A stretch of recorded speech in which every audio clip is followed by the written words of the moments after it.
What up, y'all? This is Zigzag from the 614 Villainz. What up? This is DJ B. This is JJ. Right here. We just kicking it, y'all. We yada. Media.net, motherfucker. Can't handle the weight of my city on their back. Bitch, I came prepared.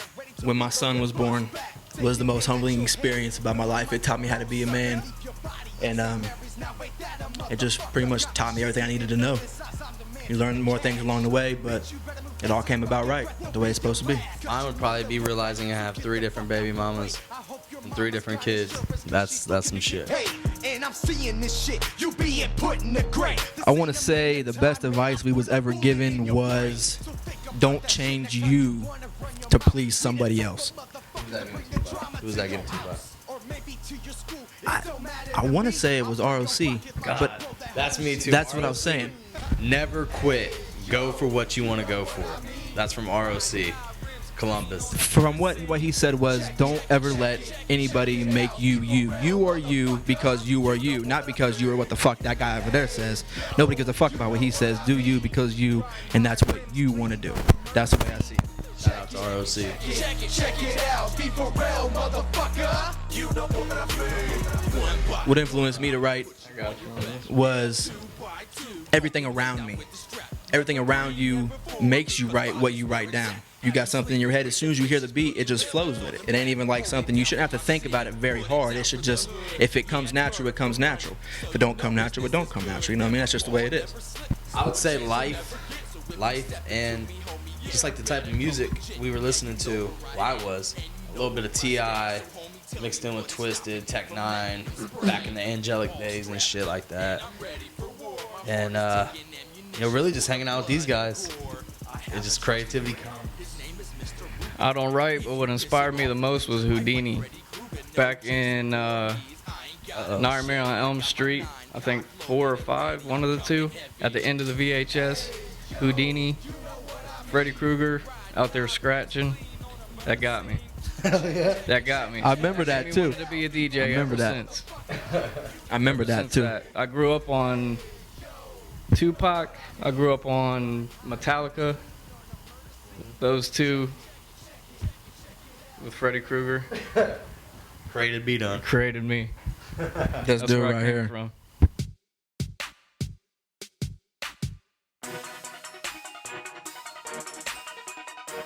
'90s, man. I'm in the '90s hardcore. DJs right now are laptop DJs, button pushers. You guys are button pushers. Crate digging over here. I know you can't see it. We got the Crate crates digging in the back there. Quit pushing buttons.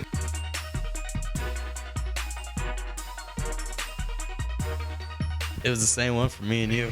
All right, look, believe it or not, before me and him were the Villainz, we was in separate rap groups. Not gonna name them. Young and dumb. We was in separate rap groups. Okay, I knew this dude in middle school. Whenever, no, it wasn't even that. I knew this dude when I was in middle school. It was Southside shit. We was both in band class together. Granted, he was in a grade lower than me. He was a trumpet player. No, it's trombone. Get it right. I used to be like, pop, pop. Anyway, we was in band class together. This dude said, hey, I rap with this dude. I'm like, oh, well, I know this big dude over here. I rap with him too. And next thing you know, he put on a show in this girl's backyard. Fuck yeah, I did Southside. In this girl's backyard on her her patio, her fucking porch, dude. It was dope. It was cool. He said, hey, You threw cheeseburgers. that's what I was getting at. He said, hey, why don't you and your boy come out here and hit it up? I was like, all right, cool. What I did, I've always been fat. I'm going to tell you this now. I've always been fat. I've always been down to be fat. I've always been the fat kid at heart forever. You know what I'm saying? My very first show, I threw double cheeseburgers from McDonald's in the crowd. Get with it. That's the new fat guy. Ever Or since Jamie. then, we've been throwing everything. Our first concert was the same. That, like you said, we put on a show in the backyard. I think it was called the Nightmare Show, and we hung signs on the fucking On the picket fence. On so their picket Parsons fence. Avenue can see that we was having a fucking concert. Come out there and check it out. That was it. Feelings for life, and I speak just what I'm feeling, man. Hands up to the ceiling, man. Come on, let me see it. Sound recorder, the 30-second shit. Yep. There used to mine be too. a way. Yeah, there used to be a way you could rig it, and it would be like a minute and a half or something. So you could take it to as long as you want. So I would do in my kitchen. You'd be able to hear my mom bitching at me in the background. Remember? A couple times. I do. We did some shit like that, and I can't remember exactly what we rapped about. What was yours? It was that First ever song. It was when I was with that other group. The homeboy's name was Rodney, and the way his house was set up, he had like his living room. You walked in, you went upstairs, and that's where his living room was. It was all like tile floor and shit. He had a computer, and on his computer, he didn't have any kind of mix or any of that shit. He had sound recorder, like what Jay just said. But what you could do is you save it and loop it, and it re-loops it, and you can make it as long as you need. We use one of those microphones you use in chat rooms and shit. You know what I mean? Like the ones that have the little boom on the bottom and it come out. Yeah, and every time you fuck up, you gotta delete the whole track and redo the whole thing over again. But I think the first song I wrote was called "Why's It Gotta Be," I think. And then I eventually redid it once we got everything down pat and the way it was supposed to be. But I recorded it with that dude, and it was in his living room, like I said. You know what I mean? It is what it is. Sound recorder, 30 seconds. But I couldn't figure out how to reloop it, so I only did 30 seconds of straight murder. Ain't nothing wrong with that though. Kill it when you kill it.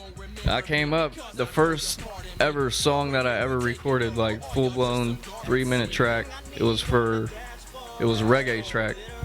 I used to put it up at Roots, the reggae shop up on High Street, Yeah. and they would play it inside the store. hearing the playback. Playback, yeah, for sure. Hearing the playback. That's your favorite part? Yeah, that I like doing it because you get that adrenaline rush, like doing something illegal. I mean, I'd have to say the favorite part of I like taking my shoes off. Is that recording? Yeah, I always take my shoes off. I mean, it don't smell or nothing, but we're not doing it right now. I always end up smelling it. It's not loud.